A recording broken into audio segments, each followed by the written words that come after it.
Hey, what's up, guys? I'm Zach Pate, and I did my research paper on vision impairment. So, what is vision impairment? See, there's two different types. You can be blind, or there's a low vision impairment. And some common um, vision impairments are amblyopia, which is a functional defect characterized by decreased vision in one or both eyes. There's aniridia, which is characterized by incomplete formation of the iris.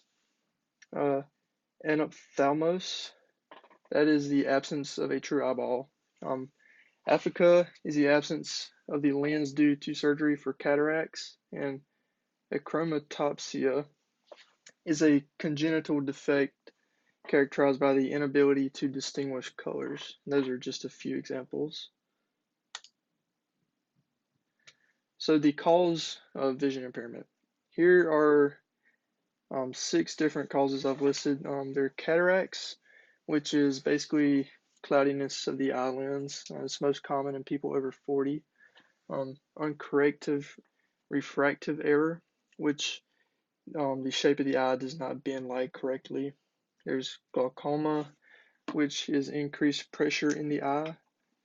Um, Corneal opacity is a disorder of the cornea where it's usually scarred. And then there's also some age-related and genetic causes of vision impairment.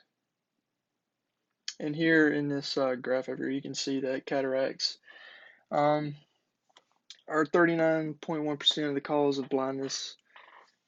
This was done back in 2004, and uncorrected refractive error is cause of 18.2%. And there's some other listed like glaucoma, age-related, the corneal opacity, and everything else. So the prevalence of vision impairment. So it's estimated that in the world there's about 1.3 billion people affected. 188.5 million of these have mild vision impairments. 217 million with moderate to severe vision impairment. 36 million that are completely blind, and 826 million with near vision impairment. And as the population of the world ages, these numbers are expected to rise.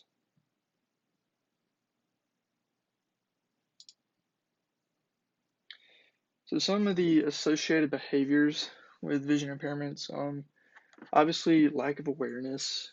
This is a big behavior. Low mobility, decreased proprioception and balance, decreased social skills, high stress, and possible learning disabilities.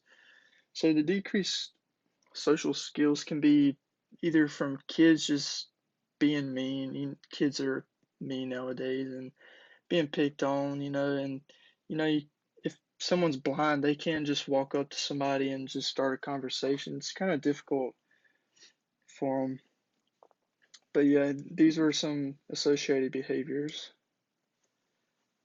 Appropriate physical activity. So most from what I've researched, most can participate in any everyday activity. With guidance, apparently. Obviously, um, the use of auditory cues is very helpful. Partner activities, and using bigger objects to play sports with. A beach ball is a great example. Using a beach ball to play volleyball with. And my roommate was actually explaining to me that his class, they played baseball, um, an adaptive baseball game for those with vision impairments, and I'll try to explain it the best I can. So basically, you've got two bases. You got first and third base, and you've got a ball, obviously, and the pitcher throws the ball, which it actually makes a sound as you throw it. So that kind of helps the batter know where the ball is. Um, but yeah, and the bases also make noise. So once or if the batter hits the ball, they've got to run to either of the bases, which they run to by hearing the noise it makes. And basically, if the position player can retrieve the ball before the batter reaches the base, the batter's out.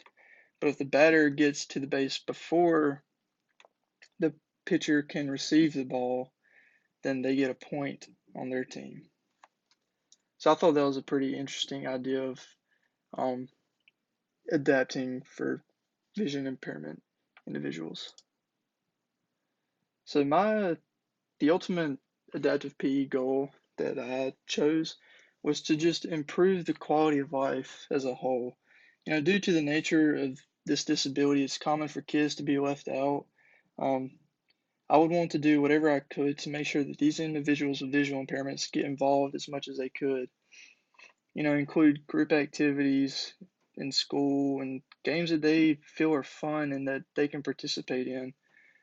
Increasing involvement in adaptive PE can increase social skills, mental health, and fitness. And I think that those three things can ultimately improve their quality of life. So, why I chose to do my research project on vision impairment. So, I chose this because I have no past experience of working with someone with this disability, and I thought it was very interesting to learn the different ways to incorporate physical activity for these individuals. Having low vision or even blindness is a huge barrier when it comes to physical activity, and learning how to adapt for this disability seemed pretty interesting to me. So that's why I chose it. And there's my resources, and that's it.